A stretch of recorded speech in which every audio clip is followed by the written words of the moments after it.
Rallah.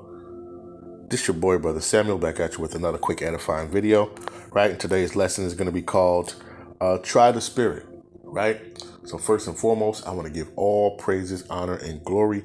I want to say, Kal Hala Yahweh, Ba'ashem Mashiach Yahushai, Ba'ashem Rakakadash, right? That's all praises to the Heavenly Father, whose name is Yahweh, and His only begotten Son's name, whose name is Yahushai, right? And the Holy Spirit.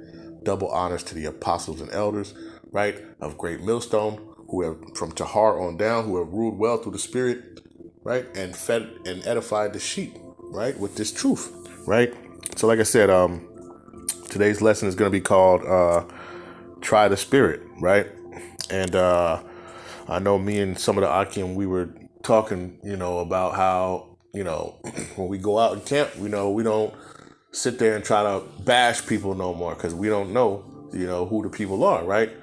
Our people come in the so-called Blacks, Hispanics, Native Americans, or the Israelites. They come in so many different shades and variations. You don't know. Sometimes they might look like the so-called white man, right? Sometimes they might look like the so-called Chinese man or whatever. We don't know, right? So we got to try the spirit, right?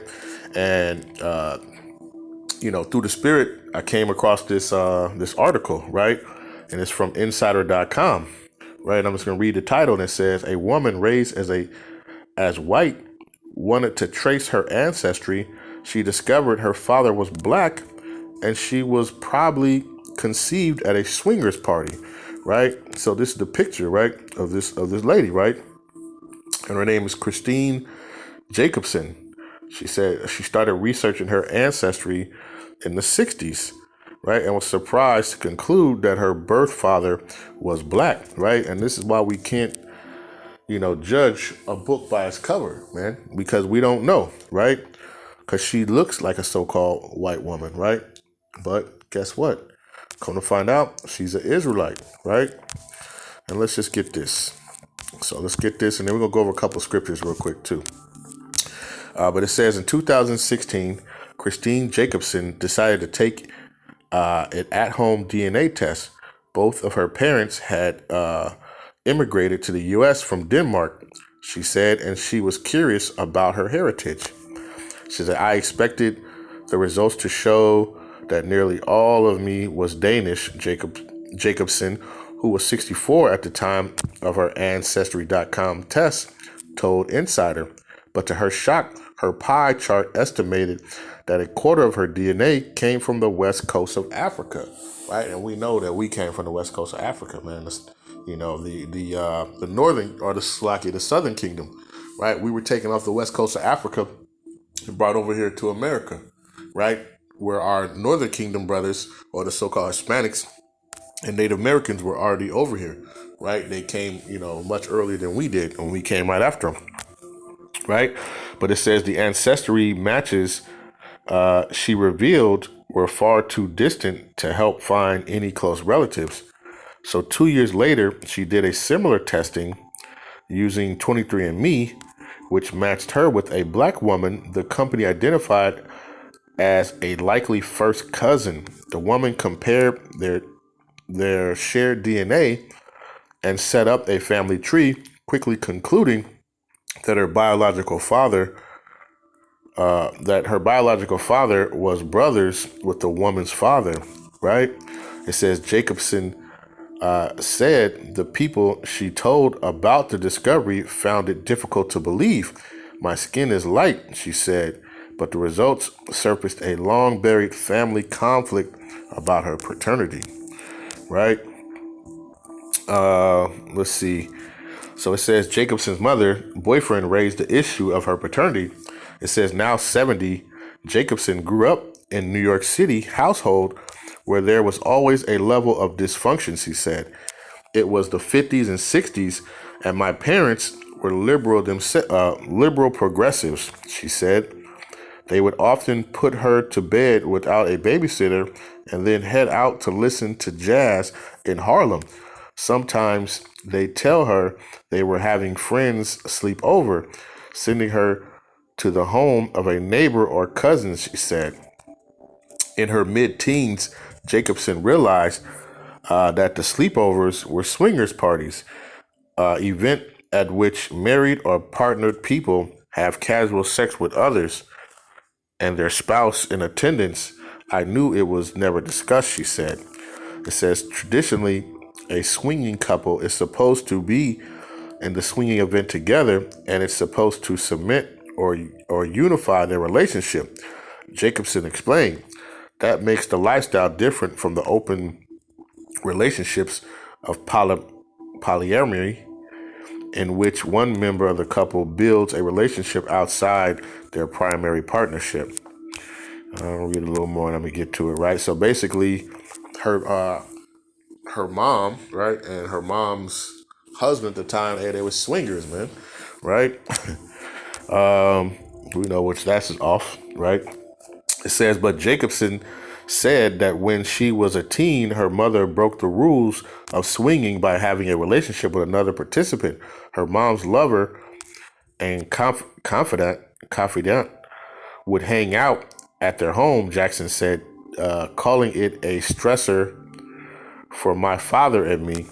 One night in 1968, she had a fierce argument with the man whom she recalls exclaiming, "What do you know? You don't even know that your father's black." Jacobson said her mother started screaming, "Oh my God, you promised you would never tell," she recalled her saying. When her mother had calmed down, Jacobson said she showed her daughter a faded photograph hidden in leaves of a book. "I think this might be your biological father." Jacobson said her mother told her he was a light-skinned dancer from the Bahamas. It says, "I thought to myself, what the hell is going on here?" Jacobson said.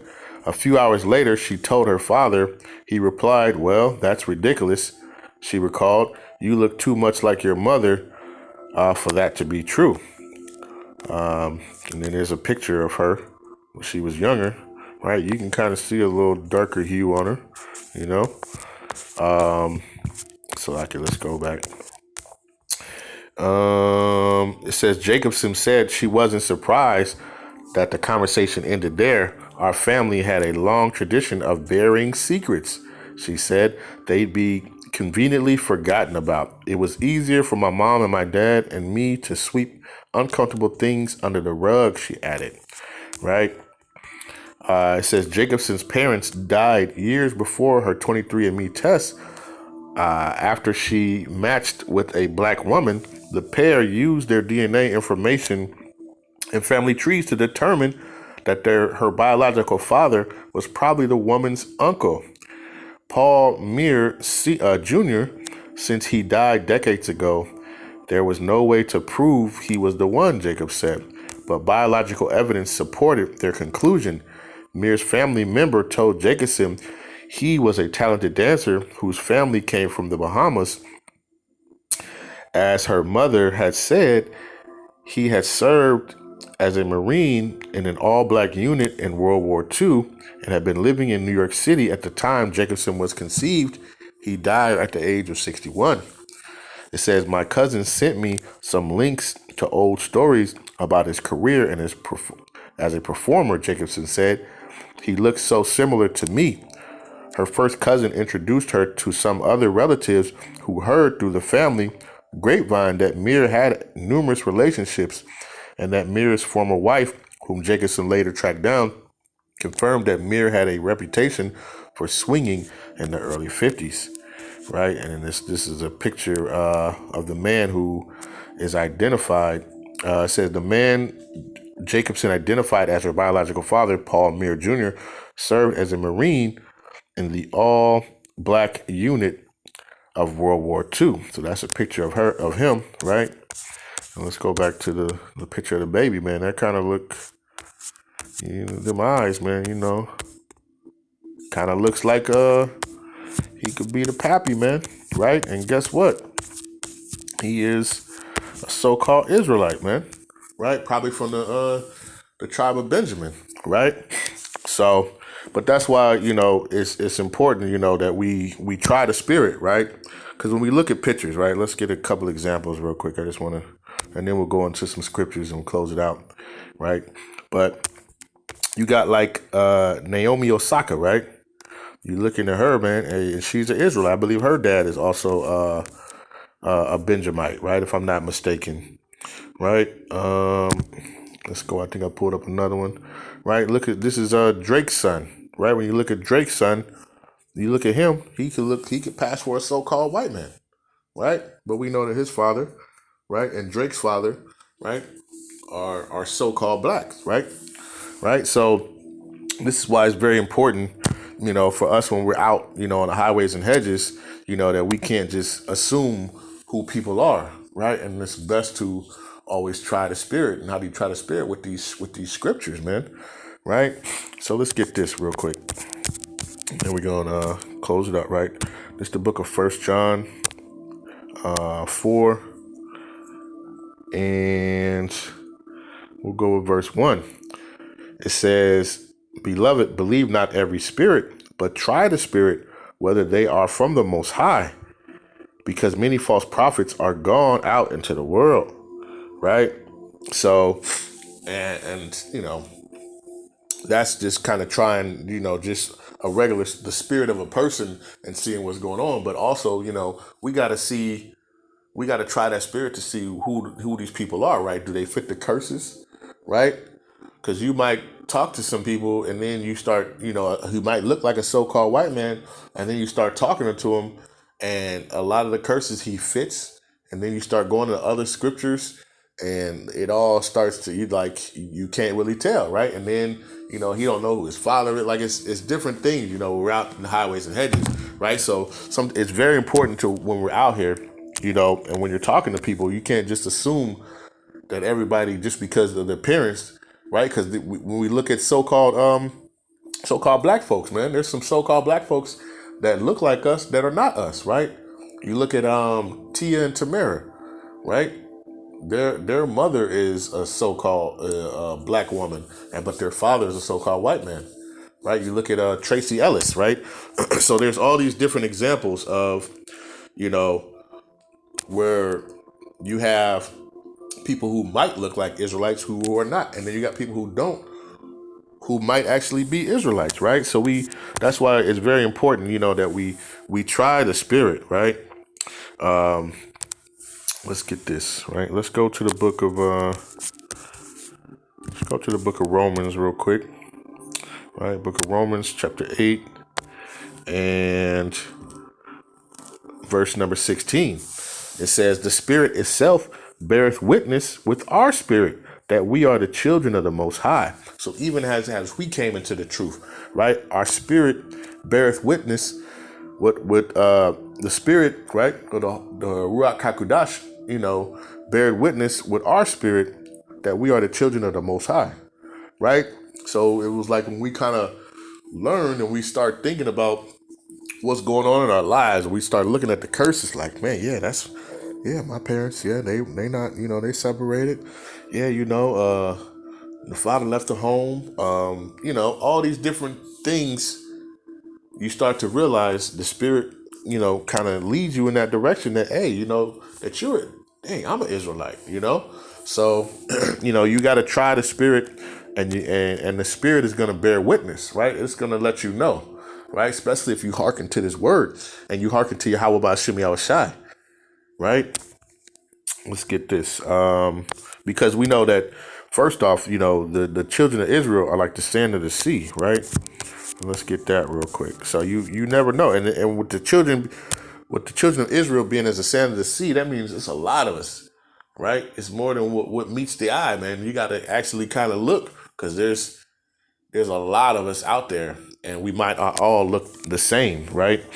So let's go to this. This is Romans 10, or 1 and 10. It says, "Yet the number of the children of Israel shall be as the sand of the sea, which cannot be measured nor numbered." Right? So it can't be measured or numbered. There's so many of the children of Israel, right? And we see that just plain as day, man. Like, just think about in your own family right now, right? Who's pregnant? Or who just had babies, and who's pregnant now, right? It's always somebody in the family, or multiple people in the family, right? And they having, twins. They might be having, baby after baby. Like we're like the sand of the sea, man. Right? We're like the sand of the sea. Very fertile. Um, let's get this right. So we just got to understand that. Let's go to the book of Job, right? Job chapter 8, and let's go to verse number 8. And it reads, "For I inquire, pray thee of the former age, and prepare thyself to search of their to the search of their fathers." Right? It says, "For I inquire, I pray thee of the former age, and prepare thyself to search of their fathers." Right? And that's what this sister did. Right? This sister kind of felt something in her heart, like something is not right. Let me see what's going on. Right? And searched out her father, and guess what? And found out that, guess what? The man who I guess she was raised by, right, was not her father.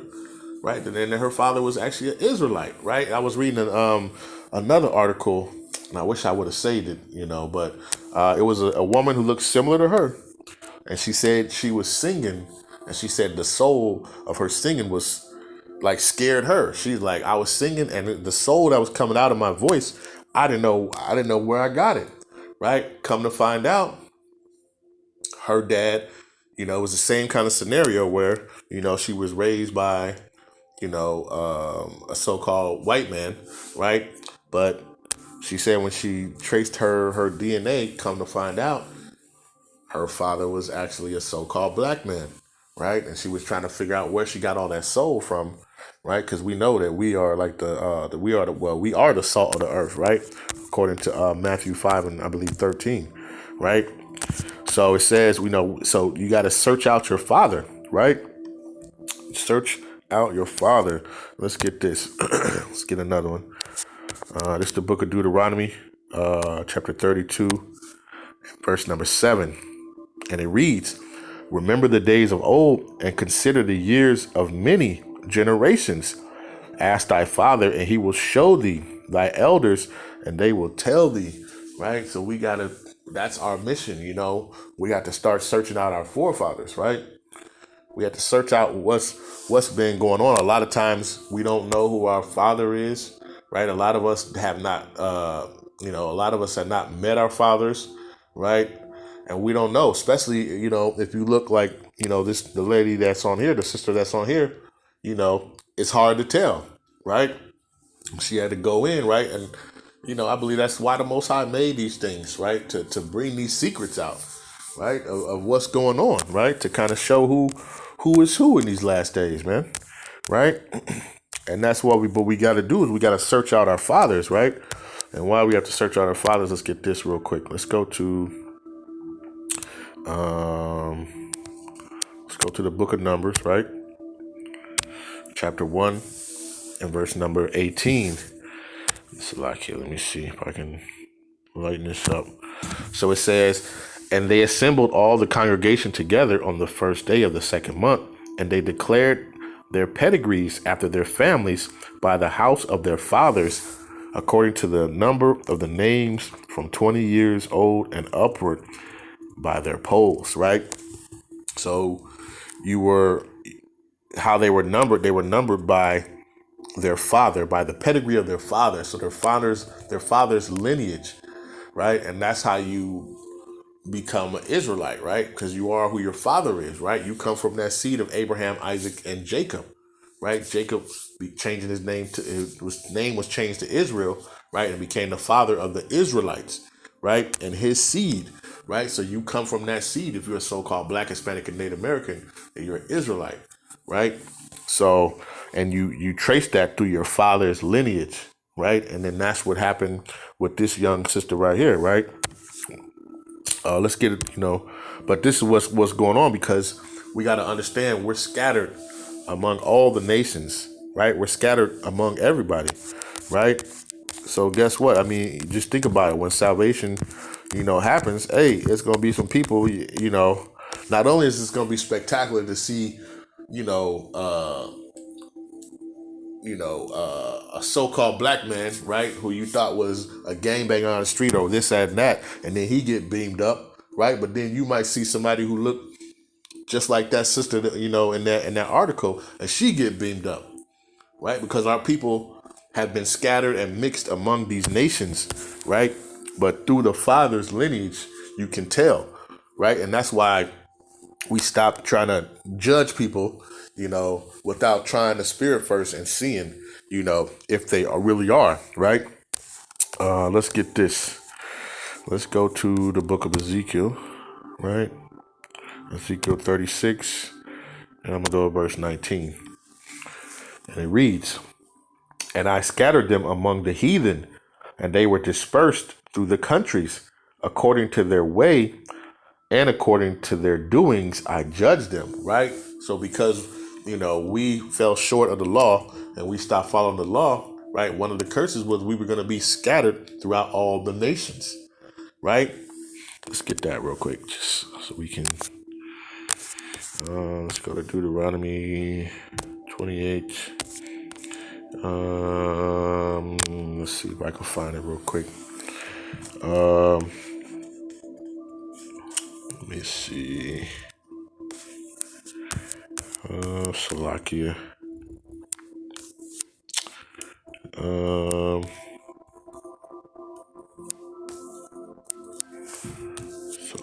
Slovakia.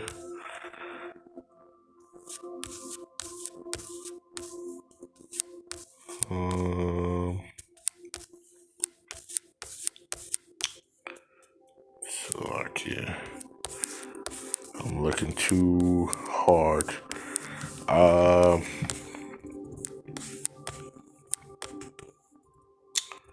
Let's see.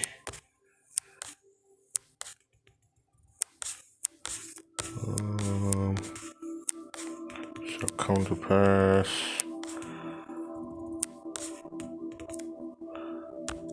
Slovakia. Okay, let's see. I think it's 64.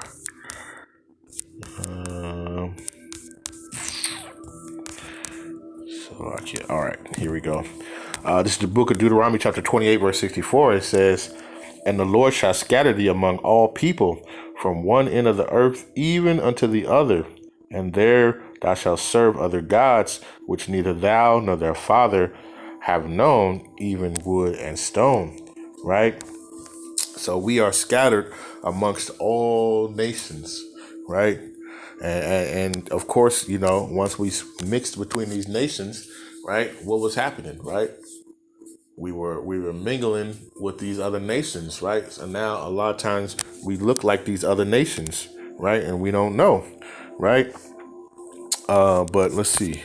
Let's go to this, right? And we're going to close it out. Let's go to the book of Isaiah, right? Chapter 11 and verse number 12. And it says, "And he shall set up an ensign for the nations, and shall assemble the outcasts of Israel, and gather together the dispersed of Judah from the four corners of the earth." Right? So in the end times, guess what? We're going to be gathered from all the other nations from all across the world. Right? And that's why, like I said, once again, we got to try the spirit.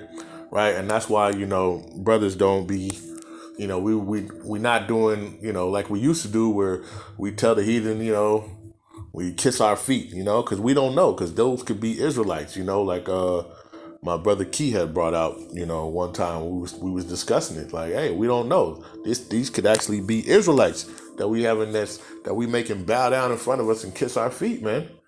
Right? So it's very important, to try the spirit before you go out and start shaking the hand at people and calling them the devil and everything else, man. It's very important that we see what's going on and we try the spirit, right, through Yahweh Bashim Yahushai, right? So I just wanted to go over that article and bring out this lesson, man. I hope it's been edifying, right? And I just want to give all praises, honor, and glory. I want to say Kahala Yahweh, Bashim Mashiach Yahushai, Bashim Rakakadash. Peace and blessings to the 12 tribes scattered abroad, right? Mighty Shalom, right? Keep praying, keep fasting, keep praying for one another, keep staying diligent, right? And you able-bodied brothers, get out there and push this truth, man, right? So we can usher in our Lord and King, Yahweh Bashim Yahushai, right? With that, Shalom.